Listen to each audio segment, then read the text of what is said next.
Atenção, emissoras que vão entrar em conexão com Cidade em Revista. Toque de alerta.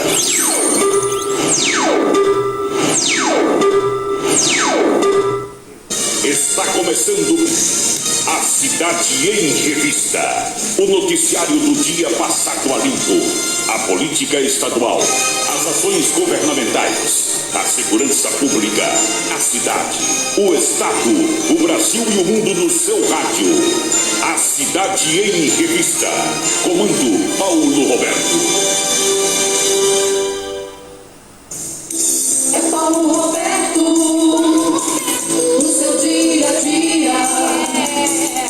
É Paulo Roberto, no seu dia a dia.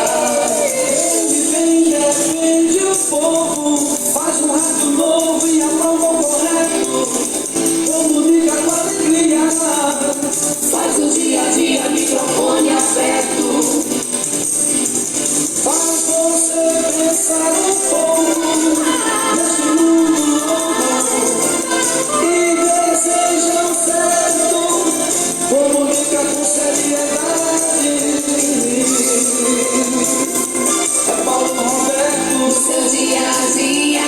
Paulo Roberto, seu dia a dia. É Paulo Roberto.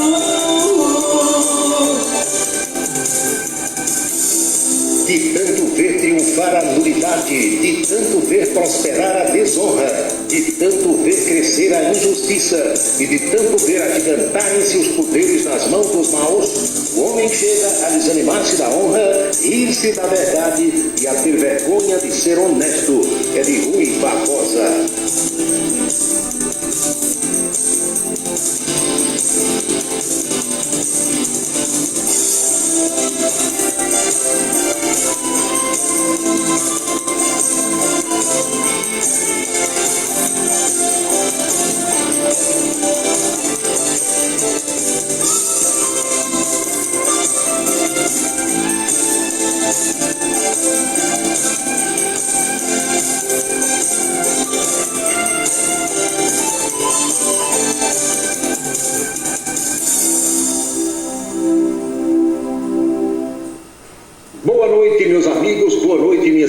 Está começando o Cidade em Revista. É o resumo das principais notícias do dia aqui na sua Camisa 10 FM. Produção e apresentação de Paulo Roberto. Nossos parceiros comerciais: Unifacisa, o maior centro universitário do Nordeste. ESAC, Escola Superior de Aviação Civil. Anatólio Seguros, o seu corretor de seguros que atende às 24 horas do dia, e Colégio Autêntico, a certeza do sucesso do seu filho. Parceiros institucionais: Prefeitura e Câmara Municipal de Campina Grande.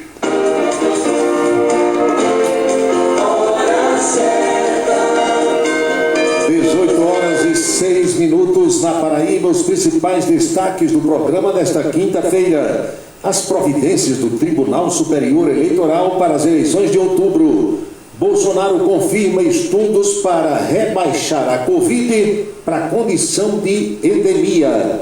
Avião da FAB deve decolar segunda-feira para buscar brasileiros que estavam na Ucrânia. Clientes do Banco Itaú reclamam de movimentações em suas contas. O Cidade em Revista está no seu celular, seu rádio, seu tablet e seu computador, nas principais plataformas digitais e na rádio Camisa 10 FM, 6 e 7. Quer transformar seu celular num potente rádio? É fácil, basta instalar o aplicativo Radiosnet em seu smartphone ou tablet. Você vai ouvir nossa emissora e outras milhares do Brasil e do mundo. O Radiosnet é de graça e está disponível para Android e iOS no site radiosnet.com. A beleza está no olhar, no sorriso, em cada fio de cabelo. A beleza está em você. Desperte o seu melhor em Onildo Alticoafir. Profissionalismo, conforto e atendimento personalizado. Onildo Alticoafir, em Campina Grande, na Rua Américo Braga, 29, São José, e no Partage Shopping, em João Pessoa, no Manaíra Shopping. Para se comunicar conosco, utilize o WhatsApp número 999714048. 9971 4048. Colégio Autêntico, da educação infantil ao ensino médio. Valores e competências para o sucesso na escola e na vida. Colégio Autêntico e a família, na transformação de jovens em cidadãos e líderes da sociedade paraibana. A certeza do sucesso do seu filho. Hashtag Vem Ser Autêntico. O restaurante O Bananal tem a melhor comida regional da área de Campina Grande. O picado é o mais tradicional. O miúdo de galinha nem se fala. Tem bode guisado, bisteca suína, galinha guisada, picanha e uma carne de sol especial. Restaurante O Bananal, na estrada Campina Grande, Lagoa Seca. Os galegos do Bananal ouvem o Cidade em Revista todos os dias. Roupa bonita é com Jovita. Aluguel de roupas para festas comemorativas de casamento ou de formatura.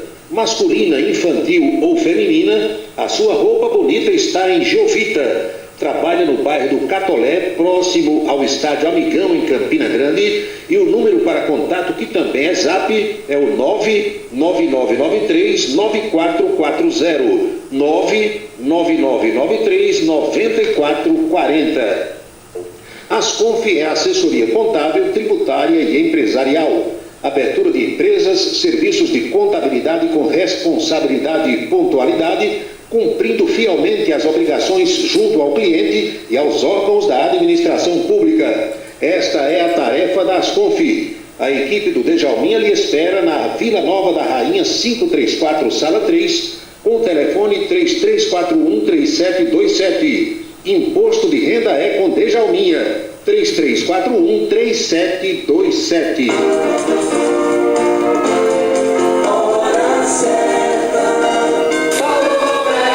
18 horas e 10 minutos na Paraíba, pontualmente 6h10 agora. Boa noite, meus amigos, boa noite, minhas amigas, saudações sinceras a todos. Aqui nós estamos para mais um Cidade em Revista e a partir de agora as nossas reflexões sobre os fatos mais importantes das últimas horas.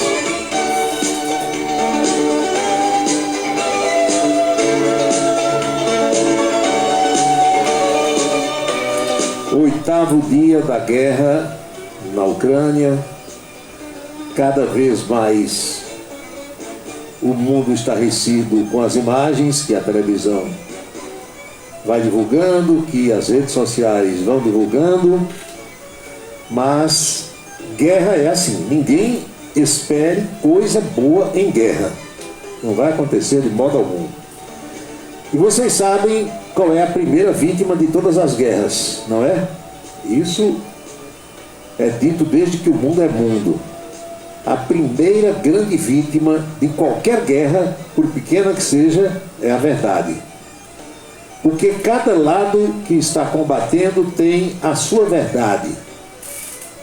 E se nas guerras passadas, sobretudo nas duas grandes guerras mundiais, a primeira que foi de 1914 a 1918 e a segunda que foi de 1939 a 1945, nós não tínhamos os meios de divulgação que temos hoje. Agora, com redes sociais, com praticamente todas as pessoas do globo terrestre com um ou mais celulares à mão, a coisa é divulgada instantaneamente.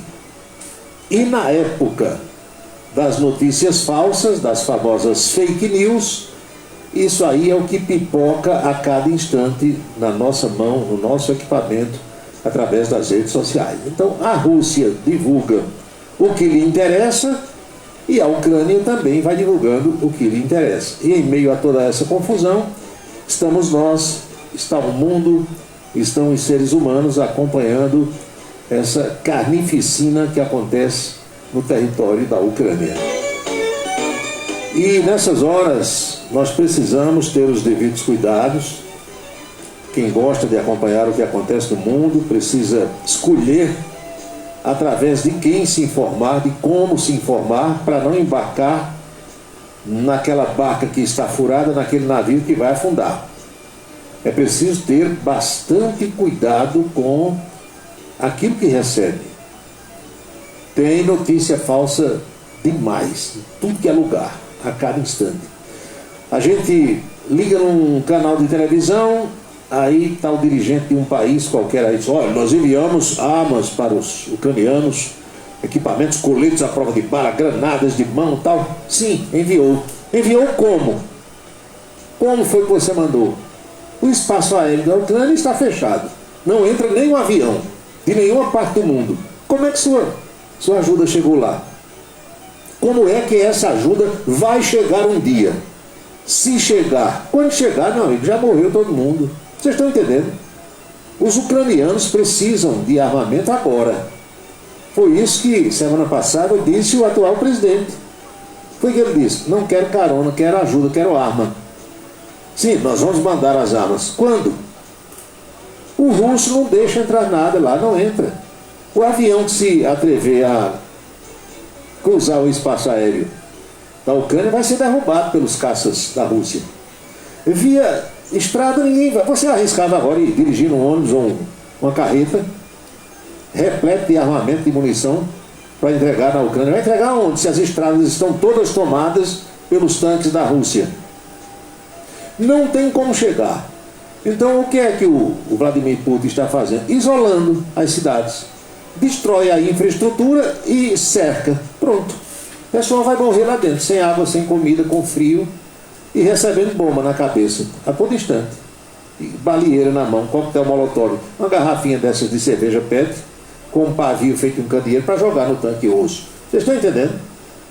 A gente sabe que um ou outro militar russo vai morrer, porque a Ucrânia, afinal das contas, dispunha de alguma coisa, de alguns tanques, de alguma arma, de algum foguete. Mas para enfrentar um exército com o tamanho, com a capacidade, com o poderio bélico do exército russo, vocês querem o quê? Então é preciso que a gente entenda isso.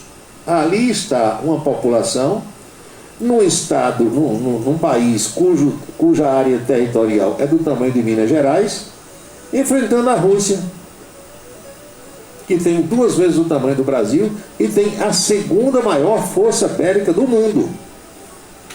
É uma luta muito desigual. Então não vá nessa onda, entenda que não está entrando nada, chega nada. Os mercadinhos já não tem mais nada, estão destruindo torres de televisão, estão destruindo estações de tratamento d'água, dutos que levam gás para aquecimento das pessoas, e tudo, subestações de energia. O russo está destruindo tudo o que quer e cercando as cidades. Quem não fugiu, não tem mais como fugir. Muita gente está nos abrigos subterrâneos, tudo bem, nas estações de metrô. E lá embaixo fabricam alimento, água. Uma hora vai acabar tudo isso, não tem material de limpeza para limpar banheiro. Esse povo todo lá debaixo do chão na estação do metrô, usando banheiro, precisando de água potável, precisando de alimento, gente doente, gente ferida. E aí? Entenderam a situação? A força russa não deixa entrar nada. Se descobrem onde está aquele presidente, o Volodymyr Zelensky, matam, jogam uma bomba onde ele está. Ele está fugindo, escondido em algum lugar, mas não sei, a inteligência russa está trabalhando. É uma coisa muito desigual e a gente precisa ter a consciência do que está acontecendo. E notícia falsa surge de tudo que é lado, de tudo o que é lugar. Mas ainda sobre essa guerra, o presidente da França, Emmanuel Macron, que como eu já disse, e muitos de vocês sabiam, mas eu reforcei isso ontem, ele é candidato à reeleição e está querendo aparecer o tempo todo como uma espécie de mediador para acalmar os ânimos. Aí disse que hoje fez mais uma ligação para o presidente da Rússia e conversaram um pouquinho e ele fez um apelo para abrir o que se chama na guerra de corredor, meu Deus do céu, para atender as pessoas, né? Aí um corredor comunitário, um corredorzinho para receber o pessoal, seriam áreas pelas quais se deixaria passar alguma coisa, tirar feridos, tirar idosos, tirar crianças, alguma coisa desse tipo. E disse o presidente da França que, meus amigos e minhas amigas, o pior está por vir. Olha, eu conversei com o presidente da Rússia e ele me disse hoje que o pior está por vir. Isso aí é só o começo. Daqui a pouco ele vai mandar triturar tudo. O termo correto é corredor humanitário. Eu estava confundindo com corredor comunitário, mas é humanitário. é que nas guerras, dependendo do momento, os combatentes permitem que, por um determinado trecho de uma estrada, ou por mais de uma, possam passar algum tipo de suprimento, ou mesmo tirar pessoas para que sejam atendidas numa rede hospitalar, alguma coisa desse tipo. Mas também é muita conversa fiada. Porque você diz que abriu o corredor comunitário, divulga para o mundo que permitiu, e bombardeia um hospital. Como é que você bombardeia um hospital que é um local onde ali só tem doente, pessoas feridas, médicos trabalhando, enfermeiros, aí você bota todo mundo dentro do hospital e solta uma bomba de lá de cima, sobre o hospital. Por quê? Porque o inimigo muitas vezes está usando um hospital, uma escola, uma creche para jogar bomba em quem está do outro lado. A gente vê muito isso e viu muito isso já em outras situações, em guerras como a do Iraque, invasões outras na Síria e em outras partes do mundo, e naquelas confusões que há, vez por outra, entre israelenses e palestinos. Ficam os palestinos jogando pedras nos membros do exército israelense, e o exército israelense respondendo com granada, míssil, foguete. Quer dizer, é uma desigualdade enorme. E aí o que é que muitas vezes os palestinos fazem? Eles instalam base de lançamento de míssil, quando conseguem isso, lá no sul do Líbano, Hezbollah, aqueles grupos lá, jogando em Israel. Aí Israel descobre pelo satélite que aquele foguete saiu de uma escola. Ali tem criancinhas estudando, mas os caras instalaram a base de lançamento de foguete, de míssil, dentro da escola. Aí vai o israelense, joga uma granada, mata todo mundo, mata quem estava disparando o foguete, mas mata também os professores e as crianças que estavam em sala de aula. Estão entendendo? Então nessas guerras, e toda guerra é sangrenta, acontece isso. O inimigo bota uma base de lançamento de foguete dentro de um hospital, num terreno lá do hospital, anexo de lado do hospital, que é para depois dizer, olha, bombardeou o hospital, está matando aqui quem estava em tratamento, os enfermeiros, os médicos, deixa que eles estavam jogando foguetes dali. Então, essas coisas também acontecem. Mas, a propósito, a Força Aérea Brasileira pode enviar, segunda-feira que vem, dia 7, um avião para buscar brasileiros que estavam na Ucrânia. Olha o tempo do verbo, estavam. Porque os que estão ainda na Ucrânia, e deve ter brasileiro ainda lá em meio a essa confusão toda, não tem como ir buscar. Nem o brasileiro, nem o governo brasileiro, e nem nenhum outro governo do mundo. O espaço aéreo está fechado. Então, onde é que esse pessoal vai buscar? Vai buscar na Polônia, vai buscar para onde eles conseguiram sair. Brasileiros que deixaram a Ucrânia em razão da guerra serão resgatados pelo governo federal e trazidos de volta ao Brasil. Um avião, como eu disse, deve decolar segunda-feira para cumprir essa missão determinada pela Presidência da República sob a coordenação dos Ministérios da Defesa e das Relações Exteriores. É o avião KC-390 Millennium, que deve decolar na parte da tarde de segunda-feira, tendo como destino Varsóvia, a capital da Polônia. E nós estamos no 8º dia de guerra, e eu escutando essas emissoras de rádio do Brasil, redes de televisão, e o que tem de crítica já ao governo federal. Por que não mandou buscar os brasileiros na Ucrânia? Vai buscar você? Vai buscar você, os brasileiros que estão na Ucrânia? Ninguém entra, minha gente. Será que o povo não sabe disso? Será que esses repórteres, esses jornalistas de hoje não sabem o que é espaço aéreo fechado? Não tem noção não do que é isso? Então, esse avião vai para Varsóvia, que é a principal área de escape dos brasileiros. O embarque será feito por lá, de acordo com as orientações do Itamaraty. O avião sai de Brasília ou do Rio de Janeiro, aí para em Recife, faz a escala técnica, reabastece, decola para Cabo Verde, no continente africano, de lá vai para Lisboa, em Portugal, e a chegada para Varsóvia está prevista para quinta-feira, dia 10, pela manhã. Sai daqui na segunda, quinta-feira lá. De acordo com o governo, cerca de 100 brasileiros ainda estão na área de conflito. O avião vai levando 11,5 toneladas de material de ajuda humanitária alimento, mantimento, itens de saúde e higiene. Agora, tudo isso fica onde? Na Polônia. Como é que vai entrar na Ucrânia? Ninguém sabe. Ninguém sabe nem se vai entrar. Agora, vai servir pelo menos para o governo polonês distribuir com aquelas pessoas que chegaram no território da Polônia fugindo da guerra. Entenderam? Agora, para entrar em território ucraniano, só entra com a autorização do presidente russo Vladimir Putin, e só quem ainda não nasceu ou quem vive no mundo da lua é que não sabe disso. Por enquanto não está entrando nada. São 6 horas e 24 minutos na Paraíba.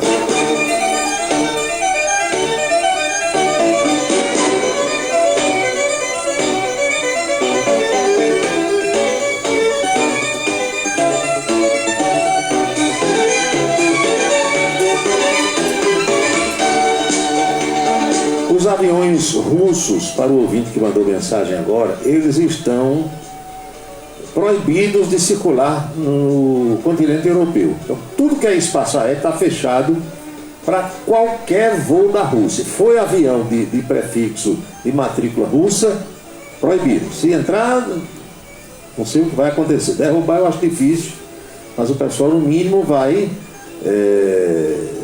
cercar pelo ar esse avião, mandar pousar ou mandar desaparecer, alguma coisa nesse sentido. No espaço aéreo americano, a mesma coisa.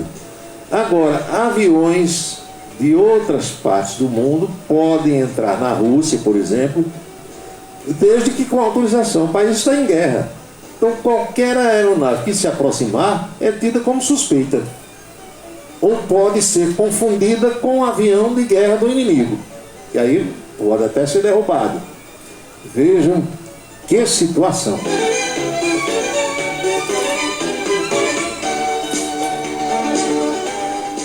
O ouvinte pergunta aqui: é verdade que já morreu um jornalista nessa guerra? Olha, está morrendo gente de todas as categorias profissionais. Ninguém tem nem ideia de quanta gente já morreu ali. E os corpos estão espalhados pelas ruas, pelos campos, pelas estradas, todo canto. Porque o russo vai jogando bomba e em determinadas ações morre todo mundo que está num prédio. Fica lá.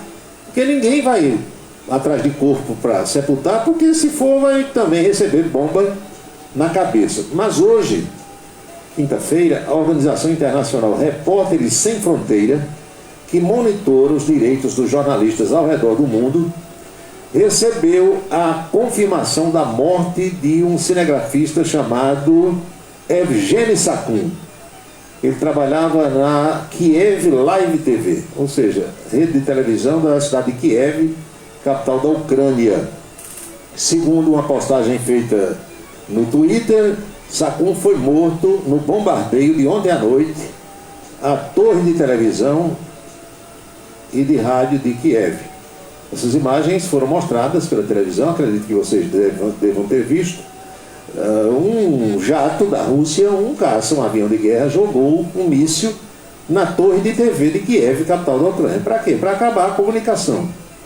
Então o presidente da Ucrânia está falando agora pelas redes sociais que a televisão estatal foi destruída, a rádio e televisão jogaram bomba, destruíram torre de TV, tudo. E nesse ataque morreu o cinegrafista Evgeny Sakun. A nota diz: lamentamos sua perda e estamos investigando as circunstâncias. Pronto, vai investigar. Pois eu daqui já sei o que foi. Um foguete. Não tem o que investigar. É guerra. A Rússia jogou um foguete, bateu no prédio da TV e matou o rapaz. Jornalistas, alvos de crime de guerra. Quem vai fazer cobertura de guerra sabe que pode morrer. Todo mundo sabe. Não me consta que muitos brasileiros tenham ficado na Ucrânia. Ficou o cara que faz freelance para Globo News. Os outros todos correram para a Polônia, para outros países. Fica quem for doido, porque o cara, quando joga foguete lá de cima, é o Gabriel Chaim, que trabalha, faz freelance para a Globo e para a Globo News. Esse é meio doido, e onde tem uma guerra no mundo, ele fica por lá. Parece que continua ainda em território ucraniano. Os outros todos se mandaram. Oficialmente, Evgeny Sakun foi o primeiro jornalista morto desde que começaram os ataques na Ucrânia. Sábado, 2 jornalistas dinamarqueses, eles foram atingidos, mas apesar de gravemente feridos, estão em tratamento.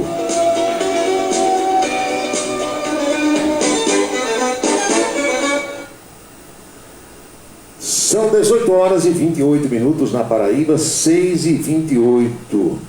Outro ouvinte passou aqui uma mensagem sobre esse mesmo tema. Fale um pouco sobre o armamento russo. Meu amigo, olha, nem o mais estudado jornalista de questões bélicas tem condição de dizer com absoluto conhecimento de causa o que tem no armamento russo. Eu só posso dizer a vocês o seguinte: os helicópteros usados pela Rússia hoje são tanques voadores. Vocês sabem o que é um tanque de guerra, né? Então, os helicópteros são verdadeiros tanques de guerra. Fortalezas voadoras que pesam milhares de toneladas, alguns com duas hélices, duas pás daquelas de hélices, e que levam ali bombas poderosíssimas e que voam muito alto e que às vezes nem são percebidos por quem está em terra. Quando o sujeito menos espera, cai a bomba, não sabe nem de onde veio. Mas é assim, né? É o poder bélico de uma nação poderosa nesse campo, como é a Rússia, a antiga União Soviética. 6h29.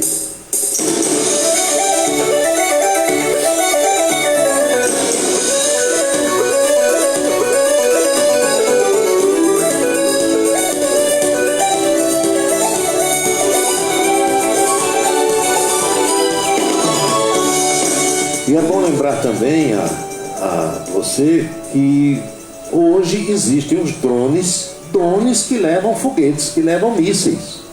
Então, para evitar perdas de vidas humanas, os americanos têm isso. O americano, um soldado em Nova York, ou em Washington, ou em qualquer estado norte-americano, ele controla, sentadinho, numa sala com ar-condicionado, um drone no território do Irã, do Iraque, do Paquistão, do Afeganistão. Controla, faz a mira de dentro da sala, vendo tudo no monitor, no telão, e joga a bomba onde ele quer. E há alguns radares, aquele equipamento, aquele drone é imperceptível. Então chega, aí invade o espaço aéreo de um país, entendeu? E ninguém percebe. Agora, não vão jogar isso nunca na Rússia, né? Porque sabe que se jogar, a resposta é instantânea e imediata. Agora, os equipamentos de guerra evoluíram muito, tem muita tecnologia. Essa semana eu ouvi o depoimento de um especialista sobre isso, e ele disse: olha, tem tanta tecnologia hoje nos equipamentos de guerra, que muitos deles, às vezes, meus amigos e minhas amigas, eles são danificados ao passar, por exemplo, num buraco que tenha no asfalto, numa estrada, um obstáculo qualquer, uma vala ou uma pedra que ele tenha que suplantar. Aquele balanço, aquele terreno que seja um terreno desigual, de um relevo complicado, pode danificar o equipamento tecnológico de tão sensível que ele é. Então tem tanta tecnologia hoje embarcada nesses veículos de combate. É claro que tem muita coisa antiga ainda, mas outros equipamentos mais novos têm mais tecnologia do que qualquer outra coisa. Tanto que os exércitos poderosos do mundo, e aí o exército brasileiro está em meio a esses que eu estou citando, hoje nós temos um setor do exército brasileiro responsável pela guerra cibernética. Tem o caso do coronel Márcio Rogério, que foi comandante aqui em Campina Grande, e que hoje trabalha nesse setor de guerra cibernética do exército brasileiro. Então, todos os exércitos se modernizaram, e apesar de muito equipamento velho, obsoleto, ultrapassado, o exército da Rússia tem coisas moderníssimas, porque eles investem bilhões e bilhões de dólares nesses equipamentos, assim como os americanos também. 6h32 agora.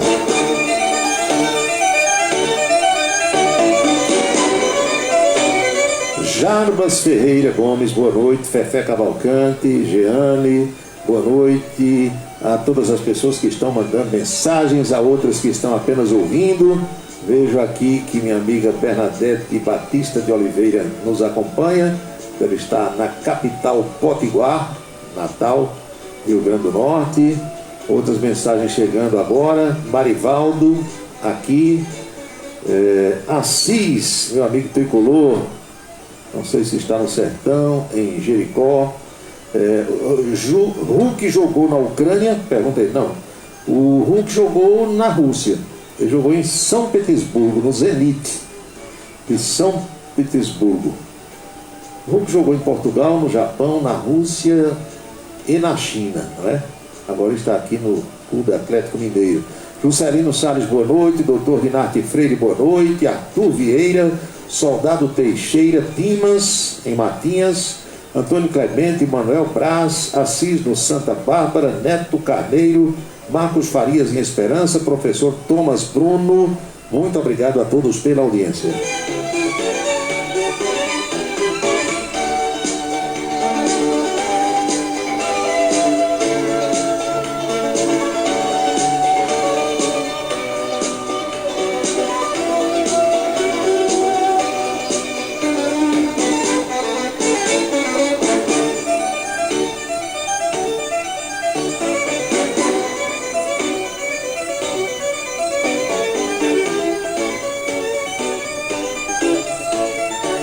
Alexandre Gomes, no Amapá, boa noite. Boa noite, obrigado a você. Bernadette confirma que está em Equador, Rio Grande do Norte, ali pertinho de Junco do Seridó. Obrigado, Berna.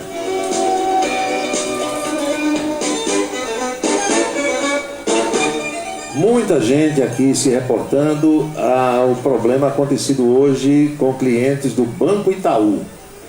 Eu quero logo dizer a vocês que não sou cliente do Banco Itaú, já fui, não sou mais. Há um bom tempo que não sou. E não adianta você ter conta em 3, 4, 5, 6 bancos, é só complicação, despesa, porque tem tarifa de todo tipo que os bancos cobram. Então eu fui enxugando, já houve um tempo em que eu tinha conta bancária em 6 bancos. Não compensa de jeito nenhum. Então hoje conta bancária só onde é necessário. Conta pessoa jurídica, conta pessoa física, acabou a história. Mas o pessoal que é cliente do Banco Itaú hoje reclamou, e muito, e continua reclamando, de que houve movimentações estranhas nas suas contas bancárias. Transferências, saques. Complicado, Major. Quando essas coisas ocorrem, acontecem, eu lembro sempre do professor Alexandre Moura, aqui de Campina Grande. Alexandre, da Light Infocom, foi secretário de Ciência e Tecnologia de Campina Grande. Quando eu quero tirar uma dúvida nesse setor, uma das pessoas que eu consulto é o doutor Alexandre, porque sabe.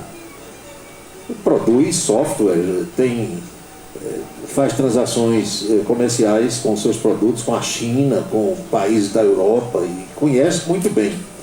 E eu não vou consultar um encanador, nem um eletricista nessa hora, nem um pedreiro, tem que ouvir quem entende de tecnologia. E Alexandre diz: Paulo, não existe nada no mundo de hoje que seja infalível, 100% seguro. Não há nada.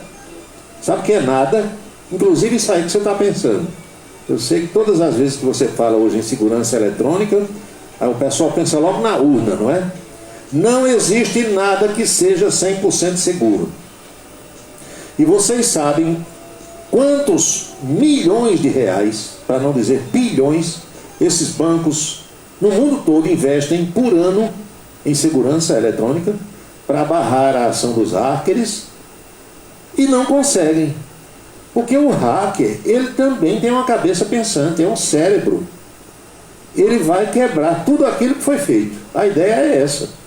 Para quê? Para bagunçar, às vezes para roubar, para fazer o mal, entendeu? As mentes do mal. Do jeito que tem as mentes evoluídas para o bem, existem as mentes evoluídas para o mal. Então alguns fazem por esporte. Maldade. Quando eu era garoto, a gente ouvia muito falar assim: fulano é gaiato. Lembram disso? Então por gaiatice, por molecagem, por maldade, para roubar. E muitos já roubaram, tiraram dinheiro de contas aí de muita gente por esse mundo afora. E os bancos arcam com esse prejuízo, daí porque eles investem bilhões de dólares no mundo todo para barrar essa ação dos hackers. E não conseguem. Conseguem durante um certo tempo, depois os caras conseguem quebrar as barreiras de segurança e invadem mesmo e fazem o que querem. Então muita gente reclamando das contas do Itaú. E quando acontece isso, meu amigo, até que o banco normalize, E o prejuízo está feito, né? Porque além do prejuízo para a imagem da instituição financeira, que fica todo mundo comentando, e muita gente encerra a conta com medo, com raiva, e vem o prejuízo que o banco tem que cobrir.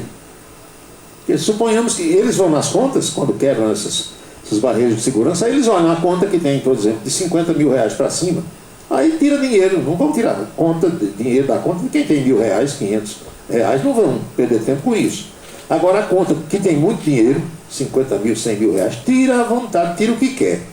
Consegue transferir milhões de reais ou de dólares, aí convertem isso em moeda eletrônica, Bitcoin, lá para, meu amigo, para rastrear isso aí, descobrir, dá um trabalho, porque às vezes é gente do Brasil com gente de outros países que consegue fazer isso. Então, Pix não tem segurança nenhuma, conta bancária hoje não tem segurança. Nós que usamos esses aplicativos dos bancos nos celulares, é muito bom, facilita, porque você não precisa sair de casa, se expor, correr risco de ser assaltado, para ir buscar dinheiro em banco, para estar entrando em agência, saindo. E quando você vai num banco fazer um saque, todo mundo que está dentro da agência vê que você tirou dinheiro, porque faz aquele barulhinho contando as cédulas na máquina, no caixa eletrônico. Então é uma exposição que você evita. Agora, tem o risco de uma hora ou outra desaparecer tudo que tem na sua conta ou pouco que tem na sua conta. Então as pessoas reclamam com toda razão, mas isso não foi a primeira vez que aconteceu e não será a última. E não será a última, porque as mentes do mal continuam trabalhando. E não é difícil você entender. Tudo isso que existe na tecnologia foi criado por alguma cabeça de ser humano. Não foi robô que criou, nem foi um marciano, alguém que chegou da Lua, de Plutão, de Saturno, de nenhum outro planeta. Foi ser humano que planejou aquilo, que desenvolveu e que jogou para o mercado. E basta que uma dessas pessoas que trabalham nessas indústrias de tecnologia, que produzem softwares, hardwares e etc. e tal, HD disso, daquilo, basta que um seja demitido, ele leva esse segredo consigo. Sabe como foi feito, sabe como entrar, e não querendo entrar, pode passar aquilo para alguém. Vocês estão entendendo? As máquinas fazem aquilo que a gente comanda para que elas façam. Eu estou aqui agora com 4 computadores na minha frente. 1, 2, 3, 4. Eles fazem aquilo que eu clico no mouse. A não ser que alguém consiga entrar, aí chega, faz alguma coisa que eu não comandei. Mas a máquina não toma iniciativa de fazer nada sozinha. Tudo que é feito foi alguém por trás dela que programou para aquilo. Alguns não querem entender, muitos politizam essa situação toda, aí é da cabeça de cada um. Agora, as coisas acontecem desse modo e é importante que a gente saiba que o mundo de hoje é assim. Você hoje está com algum problema, inventaram o quê? A telemedicina. O que é a telemedicina? Você senta na frente do seu computador, entra em contato com um consultório médico, com uma clínica, com um especialista A, B ou C, e a atendente lá da clínica, do consultório, pede o número do seu CPF, pede o número do seu cartão do plano de saúde, conecta tudo aquilo, bota você na tela do computador com o médico, para você não ter que sair de casa, buscar estacionamento, perder tempo, ficar um tempão esperando lá no consultório para ser atendido. O médico conversa com você pela tela do computador do celular. Aí você diz o que está sentindo e ele pergunta isso, pergunta aquilo. De lá mesmo ele manda para você a solicitação dos exames. E você, a partir daí, vai cuidar de fazer aqueles exames, muitas vezes, na maioria hoje, sem sair de casa, que o pessoal do laboratório vem colher o material na sua casa, no seu apartamento, tira o sangue, colhe fezes, urina, seja lá o que for, leva para o laboratório, passa para você o resultado do exame pela internet, e você daqui de casa, de onde você estiver, envia para o médico aquele resultado. O médico entra de novo em conexão com você por uma chamada de vídeo, analisa online aquele resultado do exame, de lá mesmo ele comanda o remédio para você ficar bom daquela doença. Entenderam como é? Telemedicina. Olha como é uma coisa boa a tecnologia, quando é usada para o bem. Agora, os caras usam da mesma forma para o mal. Leandro Ferreira, boa noite. Joel Carlos da Silva, que é o Joel lá de Pocinhos, muito obrigado pela audiência, boa noite. São 6h43 agora.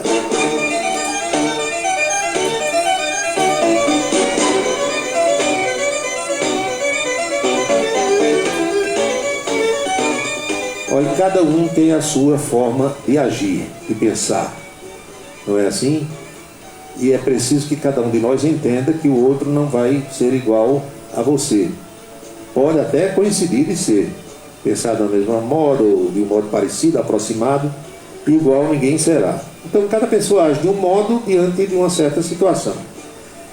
Eu, quando sei que tem alguém doente, alguém está doente e me diz que está doente, ou tem alguém na família que está doente, eu não sou daquelas pessoas que ficam a todo momento, e aí, melhorou? E aí? Como é que é? Toda hora? Não. Porque a pessoa está ali compenetrada com aquele parente ou com alguém que gosta, para não ficar toda hora aquele rame-rame, para lembrar do ex-governador Cássio Cunha Lima. Então eu dou um tempo, de alguns dias é que eu procuro saber, para não estar toda hora amolando aquela criatura. Da mesma forma eu ajo quando tem alguém da minha família doente. Eu não gosto de ficar nem dizendo a todo mundo, nem publicizando, exatamente por isso, porque tem um monte de gente com a melhor das intenções, eu compreendo, que quer saber notícias a todo instante e a todo momento. E no meu caso, eu sou uma criatura extremamente ocupada. Olhe, eu não tenho tempo de ficar conversando muito tempo com as pessoas. Tem gente que para dizer bom dia leva meia hora. Meu amigo, é um arrodeio, como dizia minha avó, para diga logo, pelo amor de Deus, o que é que você quer. Não, tem que conversar bem demorado. Aí eu não tenho paciência para isso. Pelas ocupações que eu tenho. Porque se eu perder 5, 10 minutos aqui com um papo que eu posso resolver em 30 segundos, eu vou me prejudicar numa outra atividade. O meu trabalho não é físico, é mental. Então minha mente é extremamente ocupada com problemas de toda ordem, empresarial, pessoal, familiar, como todas as pessoas. Então eu preciso racionalizar o meu tempo para poder trabalhar. Então algumas pessoas ficam perguntando, eu compreendo tudo isso quando se trata de doença da família e tal. Agora, para ficar o tempo todo dando diagnóstico, passando situações e conversando bem demorado, compreendo que há pessoas que são às vezes aposentadas, que já não têm tanto mais o que fazer, que querem ocupar o tempo batendo um papo. Agora não vai ser comigo, infelizmente, porque eu ainda não cheguei a essa fase da minha vida de levantar, tomar café e ficar numa espreguiçadeira, esticando os braços o dia todinho. Ainda não. Eu tenho muito o que fazer e tem coisas que só eu posso fazer. Eu não posso delegar para ninguém fazer. E são trabalhos burocráticos, trabalhos que necessitam de raciocínio, de muito pensamento, de leitura, de cálculo. Vocês não têm ideia. Então, esse aviso eu quero deixar para os navegantes, compreendendo e agradecendo, muitas vezes, a melhor das intenções de todas as pessoas.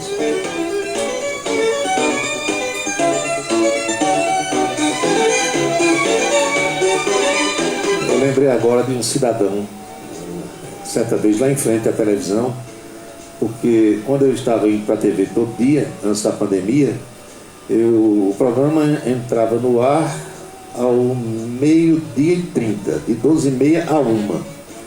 Então eu saía de casa meio-dia, 5 para meio-dia, às vezes 12h05, 12h10, porque eu moro a 5 minutos da televisão, 5 minutos de carro. Não tem para que ir muito antes.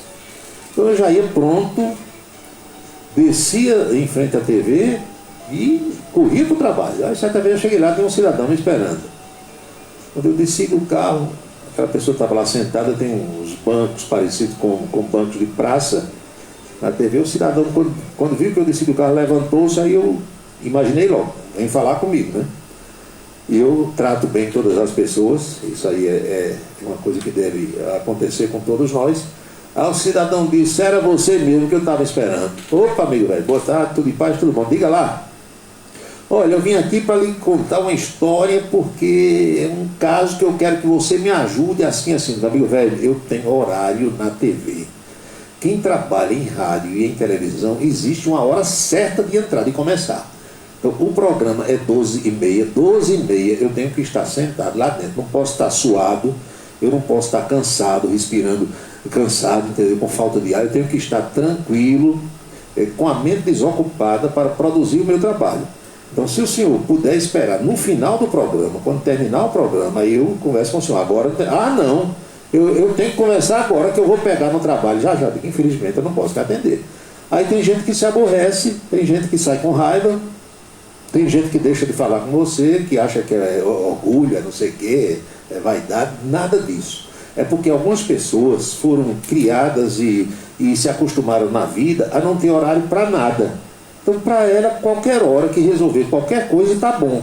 É diferente de quem trabalha com horário.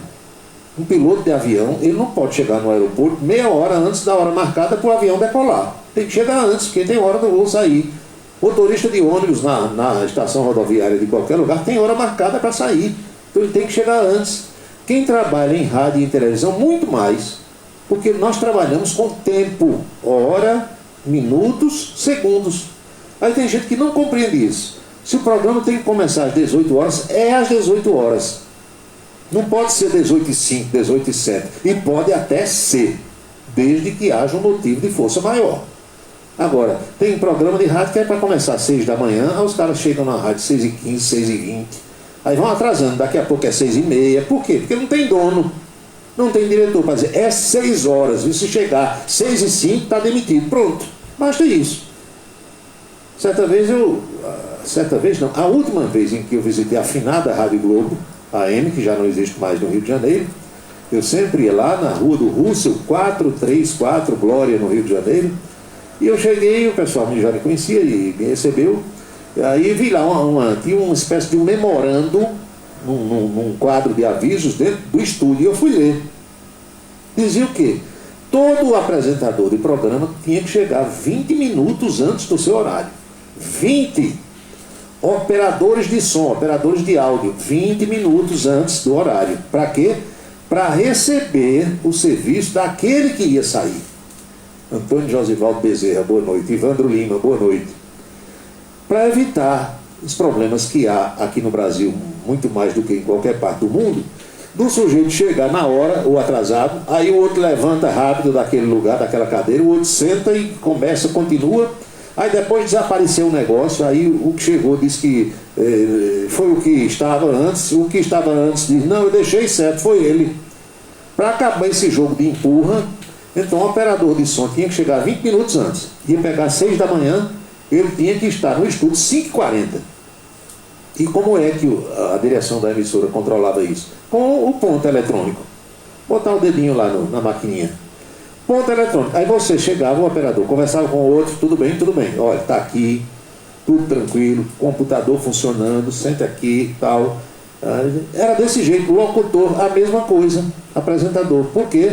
Para não chegar cansado, não chegar com a respiração ofegante, para chegar tranquilo, para sentar, para respirar legal, tomar uma aguinha, olhar o estúdio, se o microfone estava funcionando com o outro, tudo direitinho, para depois não reclamar. Aqui não, nós ainda estamos na base dos anos 50. O teu programa é 6 horas, mas pode começar às 6h15, 6h20, quer dizer, além de tudo é um desrespeito ao ouvinte, ao leitor ou ao telespectador, seja lá o que for. Ou seja, não existe profissionalismo. Isso chama-se profissionalismo. Onde quer se fazer um trabalho profissional é desse jeito. Agora, se às vezes o dono, o diretor, essas pessoas são as primeiras a dar um mau exemplo, aí, meu amigo, vira bagunça, né? Vira uma casa de noca com o devido respeito à noquinha. São 6h52 agora. Você não, mandou aqui, você não gosta de conversa comprida, é? E essa sua conversa aí, que é tão comprida? Meu amigo, isso é o meu ganha-pão. Agora, escuta essa conversa comprida quem quiser, né? Ninguém é obrigado, não. Não gosta nem liga. Tem programa de rádio que não tem no mundo quem faça eu escutar. Já tem outros que eu gosto de ouvir. Por quê? Tem alguma coisa que é interessante, alguma coisa dali eu vou conseguir tirar. Vou usufruir. Eita, Paulo Roberto, vou ver a sorte do Mone no Banco Central. Será uma mega cena. Olha, meu amigo Wilson Siqueira, tem gente que está pensando que vai ter vários milhares de reais esquecidos no banco, sem nunca ter tido nem conta em banco. Olha a cabeça dos brasileiros, como é que está. O sujeito nunca teve uma conta bancária, mas ele acha que tem algum dinheiro esquecido no banco. Olha a lógica. Aí fica cutucando o site do Banco Central. Os que têm dinheiro lá, algum restinho que ficou de uma poupança um dia, de uma conta que ele encerrou ou deixou de movimentar, a maioria vai ter, sabe quanto? 15, 20 reais. A maioria vai ter isso aí. É claro que em um ou outro caso a pessoa vai ter mais dinheiro, mas a maioria vai ter uma merrequinha que nem compensa essa ansiedade e nem essas tantas idas ao site do Banco Central.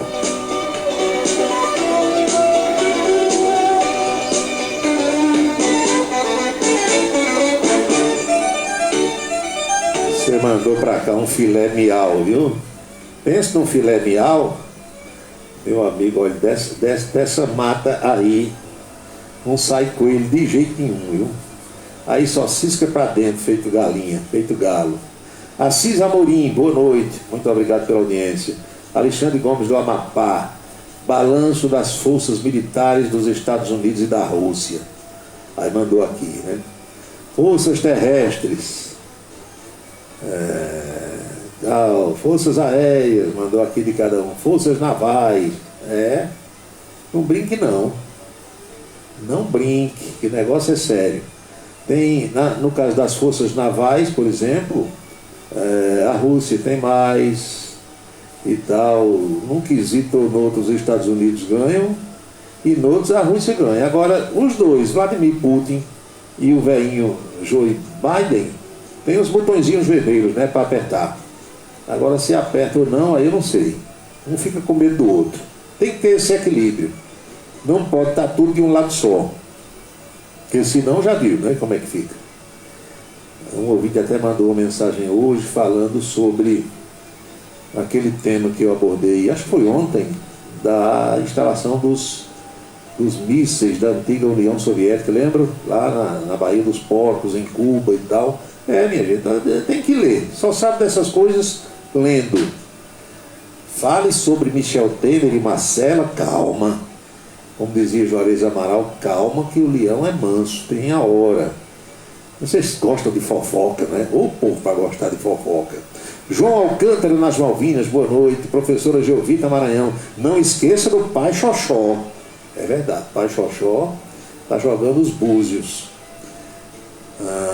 Filosofia, tá certo. Barbosa em João Pessoa, boa noite. Muito obrigado pela audiência. Meu amigo, é cada mensagem aqui, muitas delas falando sobre a separação de Michel Temer e Marcela. Michel Temer com 85, Marcela com 32. Gosto não se discute, né? Eu não questiono essas coisas não, porque cada um sabe o que gosta, cada um sabe o que quer. O que é que o presidente da República disse hoje que está em estudo? Transformar a pandemia da Covid-19 em endemia. Agora isso é por decreto, é? Quem faz isso não é a Organização Mundial de Saúde, não. Meu amigo, a organização OMS está tão desmoralizada. Perdeu o cartaz no mundo todo depois dessa pandemia. É brincadeira, viu? Mas aí o presidente disse que está conversando com o ministro da Saúde, Marcelo Queiroga. Existe mesmo a possibilidade do Brasil dizer que aqui não temos mais pandemia, e sim endemia, que é uma coisa muito menos grave, né? Agora, o secretário de Saúde aqui do nosso estado da Paraíba, doutor Geraldo Medeiros, disse hoje que daqui a 10 dias, aguardem carta, que aí nós vamos ver o efeito da Covid no carnaval.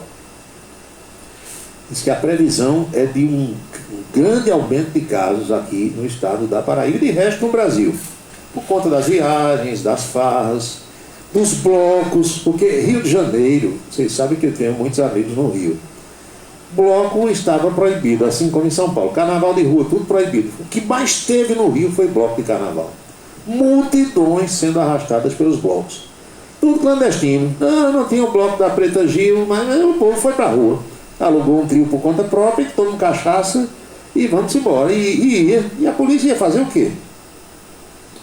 Aqui não é como na Rússia, porque na Rússia quem está saindo às ruas para protestar contra o governo, Vladimir Putin está mandando arriar o cacete e prender. Quer nem saber. Teve gente de 75 anos presa. pessoas idosas. Agora, você sabe que é assim, para que ir para a rua? Porque, honestamente, se eu morasse num lugar desse, sabendo o que é que o governo faz, eu ia para a rua fazer o quê? Ele está brigando lá com o povo, não está afetando minha vida aqui, eu vou fazer o quê? Agora, há pessoas que não se contentam, né? Querem ir, querem se expor. Dizem, Iremar Silva, que mais de 6.000 pessoas já foram presas nesses 8 dias na Rússia. Pessoas que saíram, russos e estrangeiros, que saíram às ruas para protestar contra a ação do exército russo na Ucrânia. Ele manda arriar o cacete e prender. Ontem, inclusive, deteve umas mulheres com crianças. Depois soltou, mas aquele pessoal ali não tem sossego o resto da vida, não tem. Tem uma menina que é russa e veio aqui para o Brasil, passou um ano e pouco aqui, Olga, aprendeu a falar português e ela hoje grava uns vídeos aí no YouTube. E ela, semana passada, fez em algumas postagens críticas ao governo russo. Sei nem onde é que essa menina está agora. Vou até olhar hoje à noite se ela gravou mais alguma coisa, porque de repente manda botar na jaula. É assim. Agora aqui no Brasil não. Está proibido o bloco de carnaval. Aí vamos fazer o bloco. Se disser faça bloco de carnaval, vamos fazer não. O governo disse que é para fazer, a gente não faz. Agora, se disser que não é para fazer, aí a gente faz. Não é assim no Brasil? Então logo logo pode sair uma canetada dizendo que não tem mais pandemia, e sim endemia. Ok. São 19 horas em ponto, 7 horas agora. Iremar, vi, meu amigo, tô mais feio do que era de tanto ver, que eu gosto de ver essas coisas. Agora, não tem vanta não, viu? Ontem eu disse, esse é o tipo de coisa que, se você se envolver, só tem desvantagem. Então vai se envolver para quê? É como isso lá da Rússia que eu disse agora. Você sabe que se sair nas ruas da Rússia para protestar contra o governo, leva cacetada e vai preso. Se não desaparecer, se não for para a Sibéria, trabalhar na Sibéria. Então é como esse tema que você aborda aí. Qual é a vanta que tem comentar isso? Diga qual é. Nenhuma vanta. Então deixa para lá, faz de conta que não existe. Agora que é bom, que a fofocagem é uma coisa boa, o povo gosta de rir da desgraça alheia, dos problemas alheios, né? Agora cada um sabe o que é que faz. Eita, vou mandar uma mensagem para Marcela Temer. Manda. O problema é o seguinte: o jornal Correio Brasiliense, da capital federal, divulgou através de um dos seus colunistas que Michel Temer tinha chegado em casa e tinha encontrado uma carta sobre a mesa. Bota aí essa música, procura aí no Google, Carta sobre a Mesa. Acho que é Leonardo e Amado Batista. Pronto. Aquela canção se encaixa perfeitamente nesse episódio aí. Aí diz que Michel Temer chegou, um silêncio danado dentro de casa. Aí uma carta sobre a mesa. Quando olhou, era Marcela dizendo que tinha ido embora com Michelzinho, que estava cansada do relacionamento. Ou será que é Michel Temer que está cansado, hein? Não sei. Aí isso bombou agora à tarde, como se diz, nas redes sociais.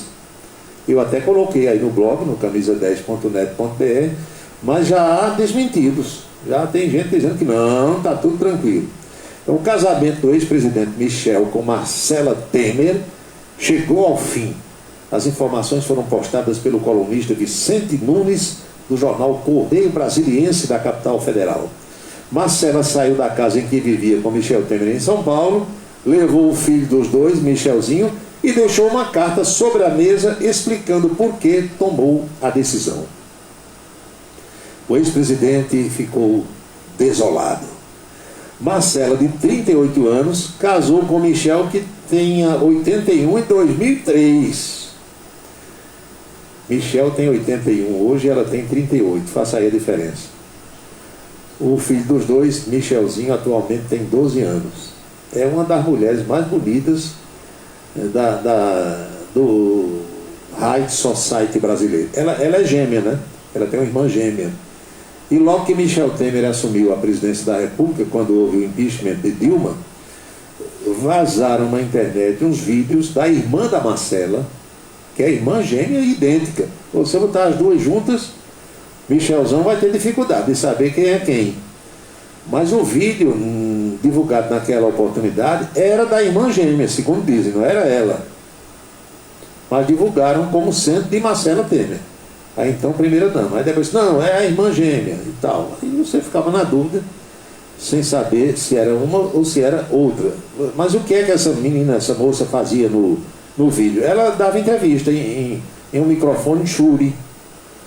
Gostava da entrevista, só isso. Mas é uma mulher muito bonita. Quem esteve com ela pessoalmente, eu só conheço de televisão, né, de fotografias, mas quem esteve perto dela disse que é uma beleza que embriaga qualquer um. Aí Michel chegou em casa, encontrou a carta sobre a mesa, ficou desolado. Mas agora, no começo da noite, já divulgaram que não, que está tudo normal, está tudo tranquilo e tal. Esse povo gosta de uma fofocada danada. São 7h04, 19h04 na Paraíba. Hoje começou a janela eleitoral. É aquele período no qual os deputados federais, estaduais ou distritais, mas o que são deputados distritais? São os deputados da Câmara Distrital do Distrito Federal. Que o Distrito Federal, que está lá no estado de Goiás, tem o seu governador e não tem Assembleia Legislativa, tem a Câmara Distrital, que corresponde a uma Assembleia Legislativa, entendeu? Apenas para esclarecer. Mas tudo isso ligado à política são temas que nós vamos abordar daqui a pouco, logo após algumas mensagens que nós temos que são, no meu modo de ver, importantes para você acompanhar, porque, afinal das contas, são os nossos apoiadores. 7h05, voltamos já já.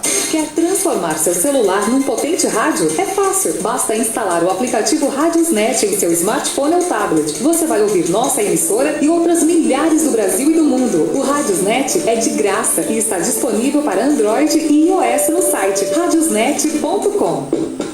Sua beleza e sua autoestima são essenciais. Seguindo os protocolos de prevenção contra a Covid-19, todas as unidades Onildo Alt Coiffure estão prontas para cuidar de você, com credibilidade de quem está há mais de 30 anos no mercado. Onildo Alt Coiffure, em Campina Grande, na rua Américo Braga, número 29, São José, no Complexo Heron Marinho e no Partage Shopping, em João Pessoa, no Manaíra Shopping. A água que chega à sua casa pode encher de esperança a vida de quem depende do Hospital da FAP de Campina Grande para viver.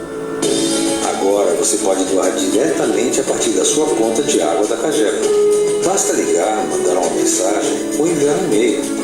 Você vai ajudar no tratamento de centenas de pessoas com câncer e reabastecer com alegria a vida de muitas famílias. Governo do Estado. Somos todos Paraíba. Autorize a sua colaboração com o Hospital da FAP pelo WhatsApp número 98198-4495.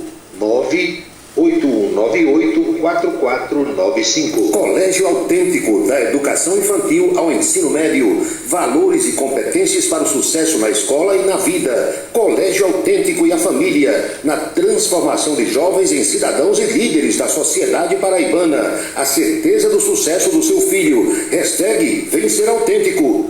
Seguro de carro é com Anatólio. Anatólio Chaves trabalha com as maiores seguradoras do Brasil. Atende pelo telefone 99999.000 e faz seguros contra roubo, incêndio, danos materiais e danos pessoais a terceiros. Peça orçamento. Faça seguro do seu carro com Anatólio Chaves. Telefone 99999.000.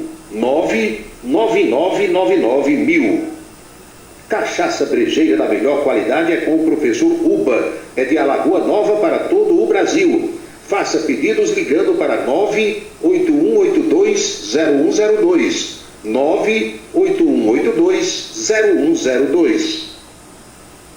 Os vereadores e os servidores da Câmara Municipal de Campina Grande também acompanham o Cidade em Revista. Obrigado a todos pela audiência e boa noite. Um local onde você pode entrar em contato com a natureza, respirar o ar puro, deixar as crianças brincar livremente e ainda desfrutar de comidas regionais de primeiríssima qualidade. Falamos do Rancho dos Caboclos, no sítio Manguape, em Lagoa de Roça.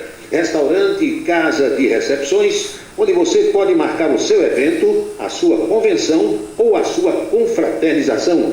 Funciona aos sábados, domingos e feriados. Rancho dos Caboclos, área de lazer com minicampo de futebol, redário e a cortesia de Marconi Farias e família. Rancho dos Caboclos, sítio Manguape de Lagoa de Roça.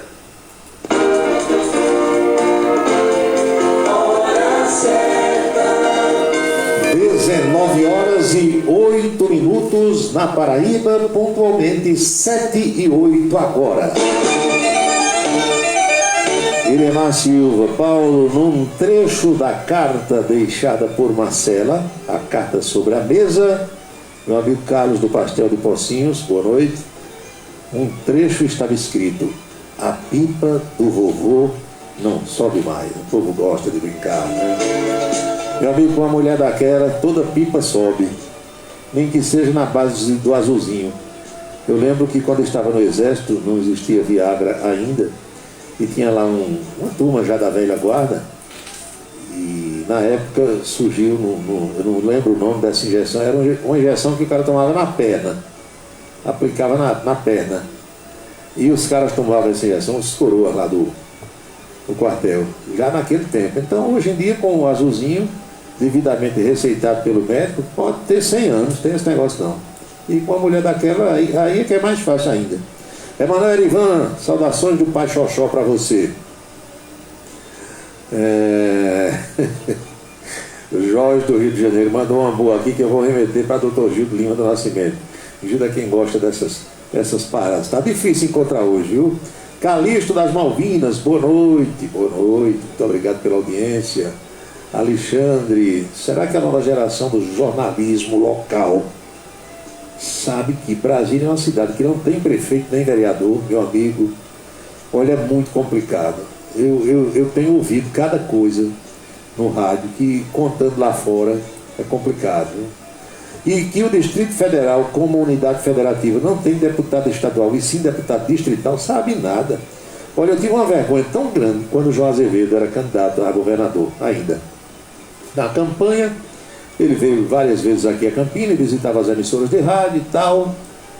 Aí chegou um dia numa rádio aqui em Campina, que é o seguinte: os caras perceberam, algumas pessoas, eu digo isso, e essas minhas palavras são dirigidas aos incompetentes. As pessoas que são competentes, preparadas, não vão se machucar com o que eu falo, porque elas sabem que não estou me dirigindo a elas. É como quando eu me dirijo aos professores. Professor com P maiúsculo, preparado, competente, estudioso, não vai nunca se machucar com o que eu digo. Agora, esses enrolões que tem por aí ficam com raiva, porque cai na carapuça. Então, João Azevedo chegou numa rádio, estava dando entrevista, aí um dos repórteres, né, políticos, cobertura política, muita gente vivia na área policial do rádio ou na área esportiva, aí não ganhava dinheiro, viu que. Mas sabe uma coisa, eu vou agora ser jornalista político, sem saber nem o que é uma Câmara Municipal, não tem noção de nada, não lê nada, não procura saber, mas quer estar perto do prefeito, do deputado, entendeu? Do senador, do governador. Alguns, como vez por outra, Araújo Neto me conta que chegam ali num determinado ambiente, aí atrás só de pedir ao vereador ou ao deputado para pagar a conta de água, a conta de luz, um botijão de gás, coisa desse tipo. Aí o cara chegou assim, postou bem a voz, Juarez Amaral, quem gostava disso. Aí disse: ô doutor João, quando é que o senhor vai formar sua chapa majoritária? Aí João Azevedo olhou assim para eles: meu amigo, minha chapa está pronta faz tempo. Quer dizer, o cara não sabia, não deve saber ainda, o que é uma chapa majoritária. Não tem noção de nada. De nada. Aí mata de vergonha, né? Quando o governador saiu, olhou para mim e para outros que viram lá o colega de vocês, não sabe nem o que é chapa majoritária. Essa turma que está no rádio, sem saber o que é rádio, pega no microfone de chule, né, doutor Gil? Aí pega no bichão assim, apalpa, enche a mão, aí enche a boca, e dando-se a dizer coisa que não sabe. Analista político. Não sabe o que é uma eleição proporcional, não sabe o que é uma eleição majoritária, não sabe o que é o Congresso Nacional, a composição do Congresso, não sabe quem é o presidente do Congresso, nada. Nada. Aí dando-se a dizer besteira. E muitas vezes os que estão ouvindo são do mesmo nível, como dizia aquele meu amigo, né, Araújo Neto? Aí já viu como é que é. Aí é desse jeito que acontece. Mas vejam só, o Tribunal Superior Eleitoral passa a observar a partir de hoje, dia 3, a tal da janela eleitoral. O que é isso? É a janela na qual os deputados federais, estaduais e distritais podem mudar de partido sem cometer o crime da infidelidade partidária, ou seja, sem risco de perder o mandato. Vai até 1º de abril. Iria até 2 de abril, mas por que vai até 1º de abril? Porque 2 de abril é um sábado. Então vai até o dia útil desse período, que é a sexta-feira, coincidentemente, o dia da mentira, 1º de abril. Tem essa história a qual eu tenho me referido tanto, que é o quê? As coisas que eles fazem lá em Brasília e que depois atrapalham a vida deles próprios. Por exemplo, o prazo é 1º de abril para você definir a sua situação partidária. Ok. Então eu estou aqui nesse partido, eu acho que nele eu não vou me reeleger, vou mudar para aquele partido ali, porque nele tá bom para mim. Nele eu me reelejo. Aí o que é que acontece? Você muda, tem mais 2 meses, o mês de abril inteiro e o mês de maio todinho, para que as federações partidárias sejam montadas. Meu amigo Ricardo Maia, boa noite. Aí o que é que acontece? Aquele partido para o qual você foi e não pode mais sair depois de 1º de abril, vai se fundir ou vai se ligar, formando uma federação, com um partido que é seu adversário aqui na sua cidade e no seu estado. E aí? Você não pode mais correr. Meu amigo, pense numa encruzilhada em que esse pessoal está metido. Quem escapa dessa situação talvez sejam os dirigentes partidários, porque eles, pelo menos, são ouvidos na hora de formar uma federação. A federação é montada lá em Brasília, em São Paulo, no Rio de Janeiro, pelos cabeças das executivas nacionais. Aí, em alguns casos, eles chamam os dirigentes partidários dos estados, o presidente daquele partido em cada estado, chamam da Paraíba, de Pernambuco, de Alagoas. Aí esse pessoal pelo menos é ouvido e dá algum pitaco lá, na hora de fazer a federação. Os subalternos, a rafané, como dizia Humberto de Campos, a frasqueira, como dizem os torcedores do ABC de Natal, ninguém quer nem saber. Então muita gente vai se estrepar esse ano por causa dessa confusão que foi gerada pelos próprios políticos. Mas aí eu sei que tem algumas pessoas que querem ouvir a coluna política, foi o que eu disse hoje na televisão em Tararé. Então a gente vai à coluna política, que é para fazer uma abordagem sobre outros temas que estão na pauta. Vamos ouvir.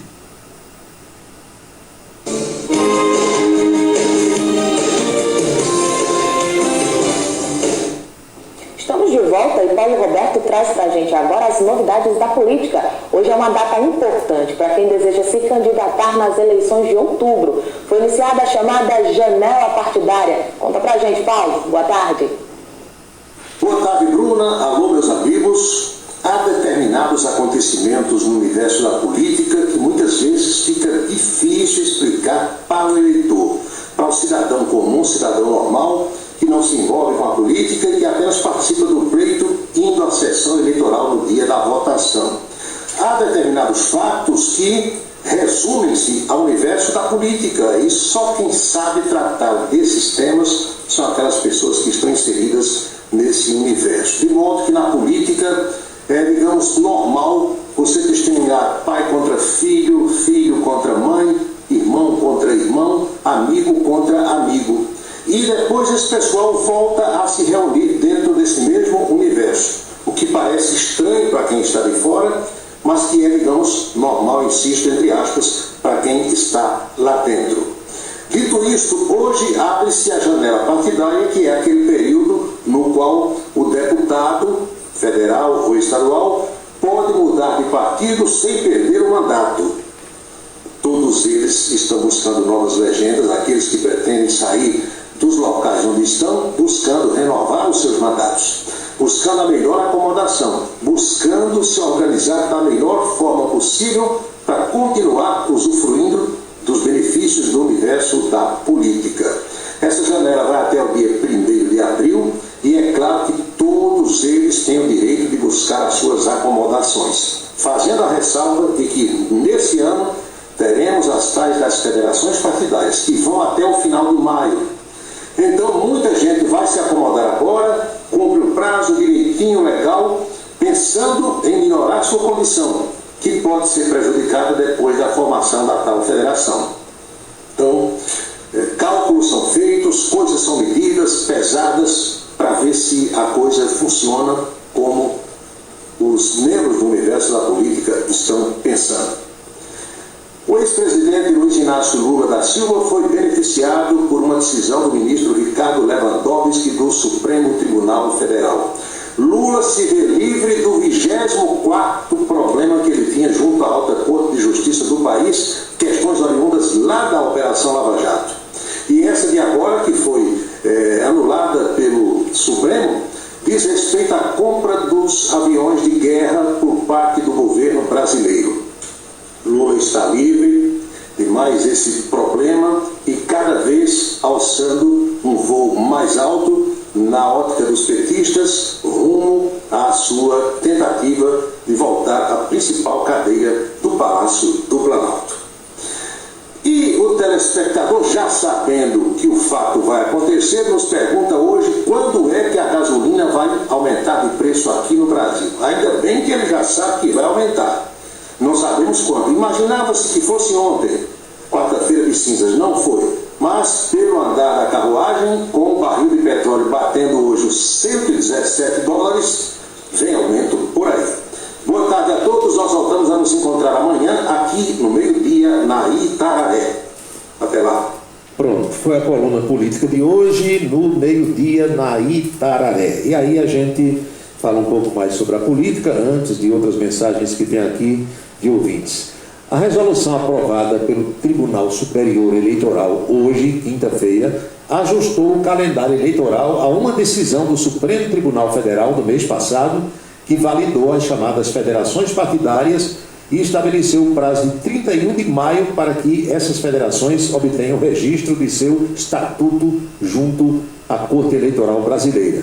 Antes, uma decisão do ministro Luiz Roberto Barroso havia estabelecido o dia 1º de março como a data final para esse registro.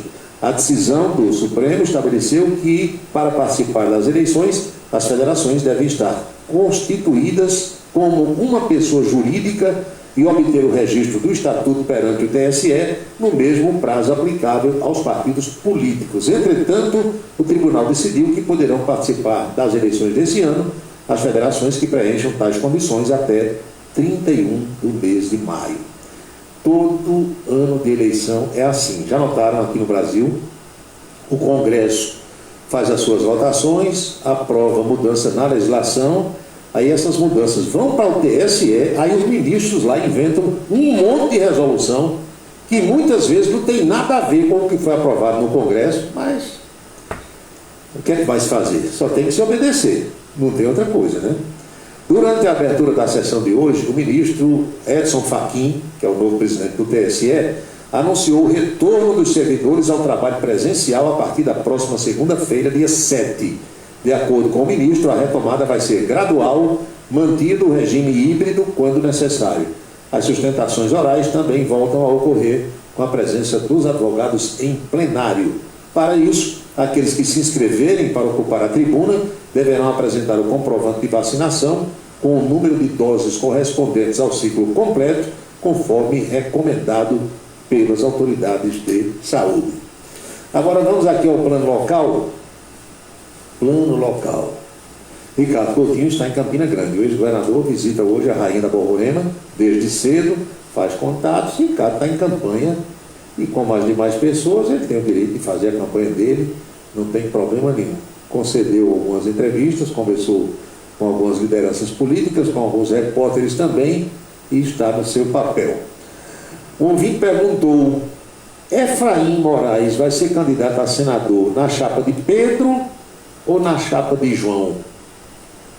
João Pedro, que eu conheço, é Araújo Neto. João Pedro de Araújo Neto. Meu amigo, para Efraim, tanto faz ser na chapa de João, na chapa de Pedro, na chapa de Joaquim, de Zezinho, de Romeu ou de Afrânio. Ele não quer nem saber. O negócio dele é ser candidato a senador. Agora, a conjuntura é que vai dizer para que lado ele pende. Porque ninguém sabe. Ninguém está formando chapa e nem ninguém vai formar chapa agora. Você tem os cabeças das chapas, Hoje quem são? Nilvan Ferreira, Pedro Cunha Lima, Veneziano Vital do Rego e João Azevedo. Ninguém sabe quem vai ser o vice de nenhum deles e ninguém sabe quem vai ser o senador. Só a Veneziana que diz que o senador é Ricardo Coutinho, mas não tem vice escolhido, porque tudo vai depender disso que eu falei antes, das junções dos partidos, da formação das federações. Todo mundo esperando, todo mundo em compasso de espera. O ouvinte escreve: você outro dia disse que Daniela poderia ser candidata a governadora. Falou-se nessa possibilidade, e é uma possibilidade. Quem é senador pode ser candidato a governador sem deixar o cargo. Veneziano é candidato a governador sem deixar o cargo. Tira licença se quiser. Se não quiser, nem tira licença.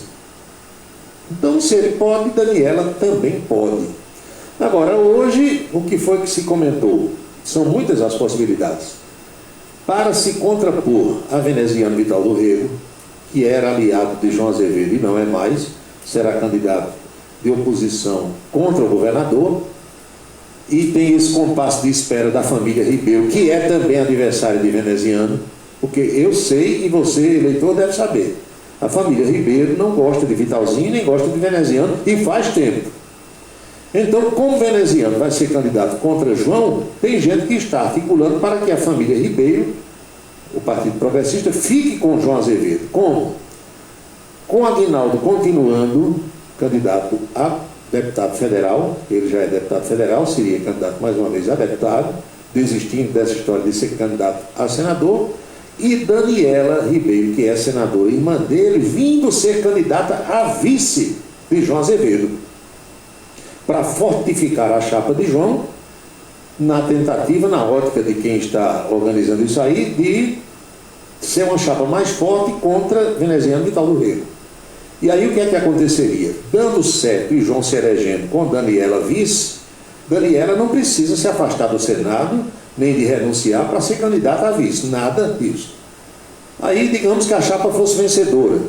Daniela, aí sim, ela para ser vice-governadora, precisaria renunciar ao seu mandato de senadora, vindo ser vice de João Azevedo, para que, quando João deixasse o governo, se reeleito, ela assumisse o governo do Estado, aqueles 9 meses, 8 meses antes, e depois ela seria candidata, quer dizer, ela viraria governadora, podendo ser candidata à reeleição, estando no cargo.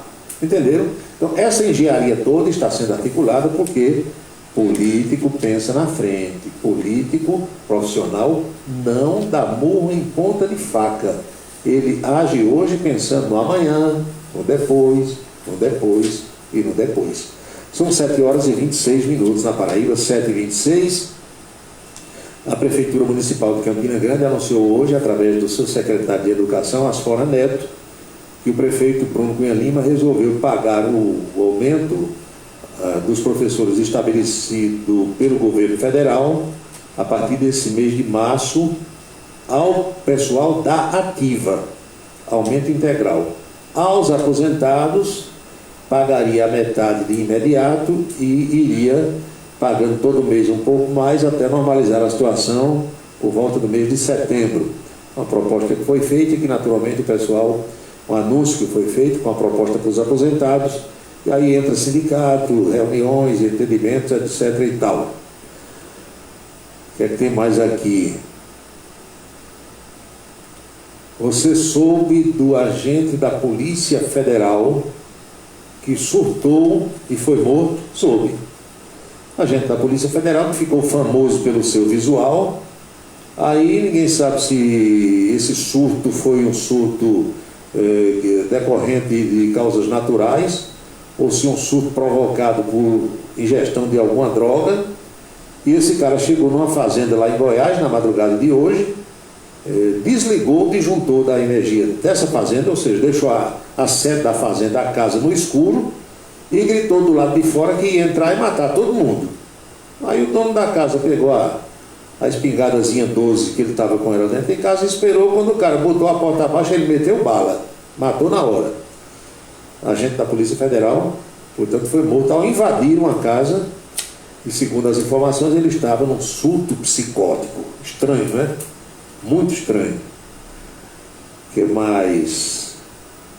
Você soube que o prefeito Manuel Júnior é prefeito de Pedras de Fogo, foi vice, né, de Luciano Cartacho em João Pessoa, foi deputado federal. Você soube que o prefeito Manuel Júnior proibiu a venda e consumo de bebida alcoólica nas praças da cidade? Meu amigo, caneta e papel aceita tudo, e caneta, se o sujeito souber escrever, ela joga a tinta no papel. Agora, eu não sei se isso é algo que seja atribuição do prefeito e nem se o povo vai obedecer. Honesto e sinceramente eu não sei. É que eu tenho mais aqui. O que é que você acha das sociedades anônimas de futebol? Olha, isso deu certo na Europa. Eu sei de times como o Manchester City, o Chelsea, o Paris Saint-Germain, o Bayern de Munique. Esses clubes viraram sociedades anônimas de futebol. A sua parte do futebol passou a ser uma SA. Ou seja, tem sócios e tal, alguns têm ações na bolsa, deu certo. Agora, aqui no Brasil, nessa bagunça que é no nosso país, aqui vocês sabem que Ronaldo Fenômeno entrou nessa parceria com o Cruzeiro de Belo Horizonte, formou um SA, já quiseram prendê-lo pelos débitos do passado do Cruzeiro, porque o sujeito que assume, monta, cria um SA para gerir a partir de agora e não tem nada a ver com o que aconteceu atrás. Mas aqui no Brasil vocês sabem como é que é. Sabe que o sujeito tem dinheiro. Aí diz, vamos agora, tirar o atrasado. É como num time, num clube do outro lado do oceano que eu conheço. E na hora que entrou um cidadão para ser vice, aí diz, vamos deixar ele assumir agora, porque ele paga tudo. Pronto. Aí apareceu um mala no Botafogo do Rio, um empresário norte-americano, já tem um outro grupo que quer assumir o Vasco. Agora, esse povo vem para cá com o objetivo de ganhar dinheiro. Ronaldo não tem nada de bobo, ele tem uma parceria semelhante com um clube da Itália. Então, se ele fez isso com o Cruzeiro, ele vai gerir a partir de agora para ganhar dinheiro. Ganhar dinheiro. Se chegou um americano no Botafogo do Rio, ele veio para botar os dólares dele para tirar 10 vezes mais. E o que vai entrar no Vasco, a mesma coisa. Agora, difícil é dar certo aqui no Brasil, porque só tem mala. Vem um mala lá de fora, quando chega aqui encontra 10 malas pela frente. É como aquele ex-presidente do 13, você lembra? Chegou aqui um chiado danado, um papo danado, enrolando todo mundo. Aí no primeiro dia que botou o pé no calçadão, disse, eu estou aqui com a nota, sabe, de R$24 para trocar. Quem é que troca aqui nesse calçadão? Aí o cara do Zepa olhou para ele e disse, nota de quanto? R$24. Aí o cara disse, você quer 3 de 8 ou 8 de 3? Aí ele tirou o time. Foi embora de Campina, porque aqui encontrou gente mais mala que ele. É o que deve acontecer no Vasco da Gama, se fizer a parceria, e também no Botafogo do Rio de Janeiro. Que aqui, meu amigo, no Brasil, olhe, o que é bom é difícil. Agora, o que é ruim, os caras trazem lá de fora e ainda aperfeiçoam.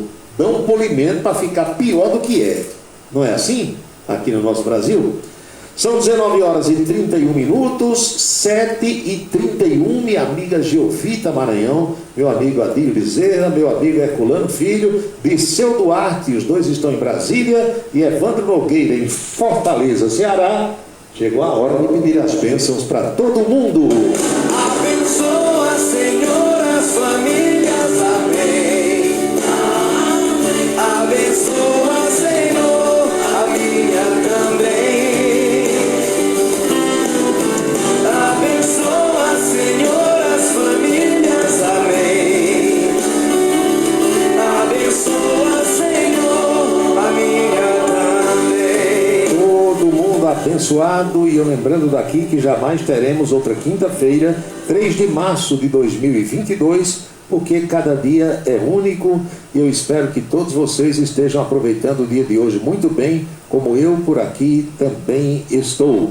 Saudações a Arimatea Neves, que está nos ouvindo nesse instante, e ainda chegou aqui uma mensagem do amigo Jair Lucena, dizendo que Michel Temer agora está na base da sofrência. E ele pergunta se eu tenho alguma informação sobre a abertura do programa da declaração do imposto de renda. Acho que essa semana disponibiliza, né? Ou o prazo está começando hoje? Acho que sim. Dê uma olhada aí no site da Receita, mas salvo engano da minha parte, é agora, de 3 de março ao final do mês de abril, como aconteceu antes da pandemia, porque ano passado esse prazo foi elastecido, mas agora voltou às mesmas datas de antes da pandemia. Lembre-se que hoje é o dia número 6262 do ano e ao seu final, logo mais à meia-noite, restarão 303 dias para que 2022 desapareça dos nossos calendários. Igualmente eu lembro que cada minuto da vida é um milagre que não vai se repetir. Em seguida vem a seleção musical da Camisa 10, que eu faço no capricho, para que você acompanhe aquelas canções que hoje em dia as rádios comerciais quase não tocam mais. Piloto Gavião, boa noite. Amanhã ao meio-dia eu quero encontrá-los na TV Itararé com a coluna Política e às 18 horas de volta com mais um Cidade em Revista. Então, boa noite, bom descanso, felicidades, fiquem todos com Deus e até amanhã. Você acompanhou a Cidade em Revista, o resumo dos acontecimentos do dia. A Cidade em Revista, de segunda a sexta-feira, sempre às 18 horas. Obrigado pela sua atenção e boa noite.